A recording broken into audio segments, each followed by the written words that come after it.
आमचा जो अजेंडा आहे तो विकासावर आहे। समोरचे लोक आहेत त्या लोकांना काही विकासाचा अजेंडा नाही आहे। फक्त या ठिकाणी नव्या मुंबईमध्ये त्या ठिकाणी त्यांनी बॅनर लावलेले आहेत की आम्ही गुंडगर्दी या ठिकाणी थांबण्यासाठी झुंडशाहीचा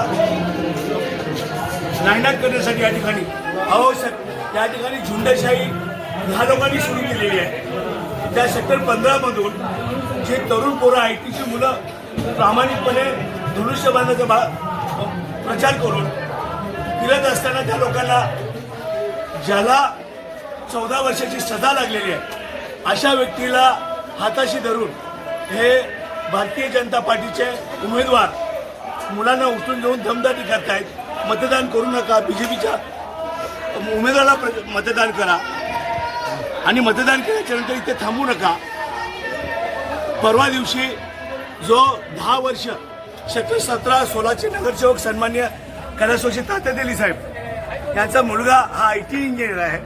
तो प्रामाणिकपणे आपला काम करत असताना डोर टू डोर फिरत असताना परवा 2 वाजता त्याच्या घरी जो प्रभाग क्रमांक 4 मध्ये ड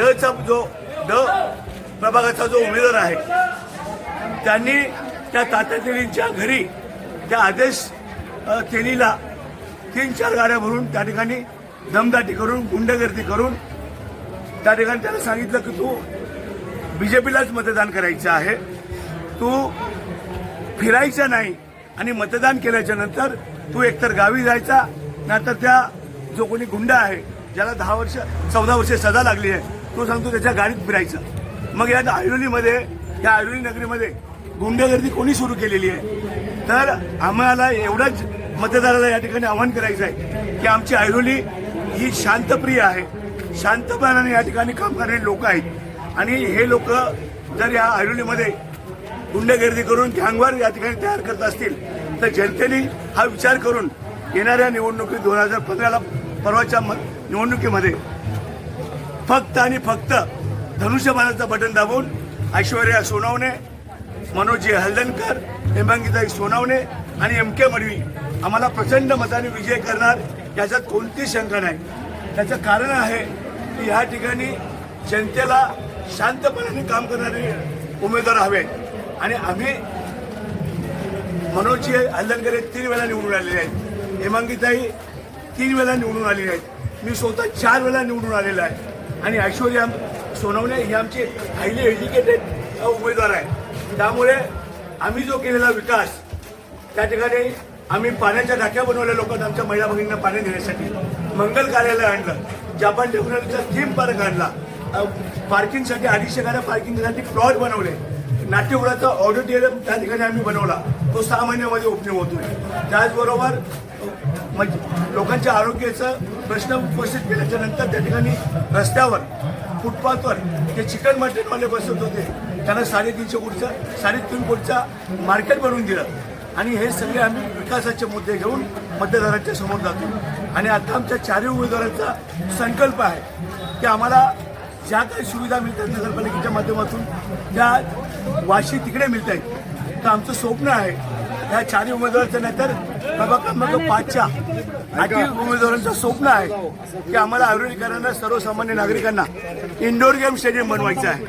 त्या इंडोर गेम स्टेडियम बरोबर आम्हाला त्या ठिकाणी सेक्टर 19ला 72,000 स्क्वेअर मीटरच्या प्लॉटमध्ये तरुणींना स्टेडियम बनवायचं आहे आणि त्याच्या पलीकडे आमच्या ज्या महिला भगिनी आहेत, कोरोनामध्ये बऱ्याचशा लोकांच्या काही नोकऱ्या गेल्या, कोणाच्या घरातला माणूस गेला, तर आमच्या महिला भगिनींना त्या ठिकाणी व्यवसायाच्या माध्यमातून सक्षमीकरण त्या ठिकाणी आम्ही बनवणार आहोत आणि हे मुद्दे विकासाचे मुद्दे घेऊन आम्ही इथे आलेलो आहोत आणि आम्हाला पूर्ण खात्री आहे की आमच्या ऐरोलीतील जनता, नवी मुंबईची जनता, एकनाथ शिंदे साहेब आमचे नेतृत्व करता आमचे नेते, त्यांच्या विश्वासावर जनता या ठिकाणी आम्हाला ऐरोलीमध्ये प्रभाग क्रमांक 3, प्रभाग क्रमांक 4, प्रभाग क्रमांक 5 या 12च्या 12 नगरसेवकांना धनुष्यबाणाचं बटन दाबून प्रचंड मताने विजय करतील आणि मी या ठिकाणी माझ्या तमाम ऐरोलीच्या 3 प्रभागाच्या 12 नगरसेवकांना धनुष्यबाणाचं बटन दाबून आमच्या मतदार राजांनी आम्हाला पुन्हा सेवा करण्याची संधी द्यावी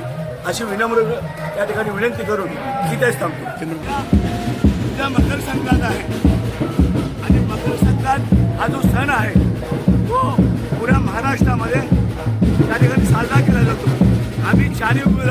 आम्ही सांगू शकतो ऐश्वर्या मनोज गांधीकर आणि हेमांगीताई एम के मर्वे आम्ही या ठिकाणी आमच्या तमाम आयुर्वेदिकरांना उद्या मकर संक्रांतीच्या हार्दिक शुभेच्छा देतो. तिळगुळ घ्या, गोडगोड बोला आणि धनुष्यबाणाचा बटन दाबून तुमची सेवा करण्यासाठी आशीर्वाद द्यावे अशी नम्र विनंती. रक्ताचं पाणी करून दिवस रात्र एक करून आपली सेवा केलेली आहे. म्हणून येणाऱ्या पाण्याला दोन आपण आपल्या चारी लागलेल्या सेवकांना आणि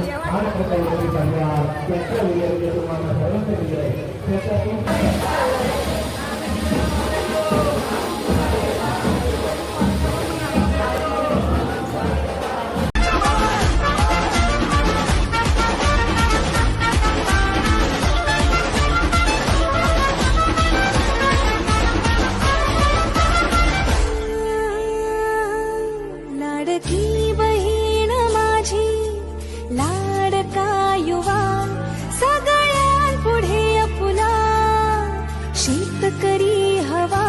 दोन गोष्टींमधून धनुष्यबाण दाबून म्हणजे एकूण 4 धनुष्यबाण दाबून आपण आपल्या चारी नगरसेवकांना सैनिक आहोत. दमदाटी देणाऱ्याला आम्ही घाबरत नाही आहोत. बाळासाहेबांचे विचार घेऊन आम्ही या ठिकाणी काम करतोय. अपेक्षित असलेलं काम जे समाजकारण आहे 80% समाजकारण आणि 20% राजकारणाचं ब्रीद वाक्य घेऊन आम्ही या ठिकाणी मी स्वतः या ठिकाणी 1990 सालापासून बाळासाहेबांचे विचार घेऊन या ठिकाणी कार्यरत आहे. आणि या 30-35 वर्षाच्या कालावधीमध्ये मी 4 वेळा निवडणूक या ठिकाणी लढलेलो आहे. त्यामुळे कोणत्या धमकीला आम्ही कधी या ठिकाणी भीक घालत नाही. आम्ही बोलतो ते विकास कामावर आणि यातल्या कामावर. या ठिकाणी कोविडसारख्या काळामध्ये आम्ही या ठिकाणी तळ ठोकून लोकांची सेवा केलेली आहे. काही लोक सोलापूरला होते, पुण्याला होते, ते उमेदवार या ठिकाणी आहेत. ते लोकांना सांगतात आम्ही इथे होतो तिथे होतो, परंतु लोकांना त्याची गरज होती त्यावेळेला ते मात्र कोणी शिवनेरीच्या पायथ्याला होता तर कोणी सोलापूरला होता. त्यामुळे लोकांनी या ठिकाणी त्यांना प्रश्न विचारावा की कोविडच्या काळामध्ये धावून जाणारी जी लोक आहेत ती शिवसेनाचे आरक्षक आहेत. मग अंकुश सोनवणे असतील, एम के मोदी असेल, मी स्वतः असेल आणि बाळकडू जरी ऐश्वर्याला तिच्या घरामधून काँग्रेस पक्षाचा मिळाला असला तरी समाजसेवेचा वारसा तिने या ठिकाणी अंगीकारलेला आहे. त्यामुळे ऐश्वर्या ही माझी स्वतःची उमेदवार आहे. ऐश्वर्याला या ठिकाणी सगळ्यात जास्त मतदान देण्याचा मी प्रामाणिक प्रयत्न या ठिकाणी करणार आहे. काही लोक या ठिकाणी चुकीचा आणि गैरप्रचार करतायत. त्यांना मी सांगू इच्छितो की तुम्ही तुमच्या कामावर मत मागा. मनोज हळदणकरच्या कामावर किंवा मनोज हळदणकर उभा नाही माझ्यासमोर असं मत मागू नका. शिवसेनेची 4ही उमेदवार या ठिकाणी चांगले आहेत आणि काम करणारे आहेत. त्यामुळे 4ही बटन धनुष्यबाणाचे दाबावे अशी माझी प्रामाणिक इच्छा आहे. आणि या ठिकाणी जर विविध पक्षाचे नगरसेवक निवडून आले तर विकास कामं खुंटतील. म्हणून माझी लोकांना सांगणं आणि प्रामाणिक इच्छा आहे की या ठिकाणी आपण शिवसेनेचे 4ही धनुष्यबाणाचे बटन दाबून या ठिकाणी उमेदवारांना विजयी करावं. धन्यवाद.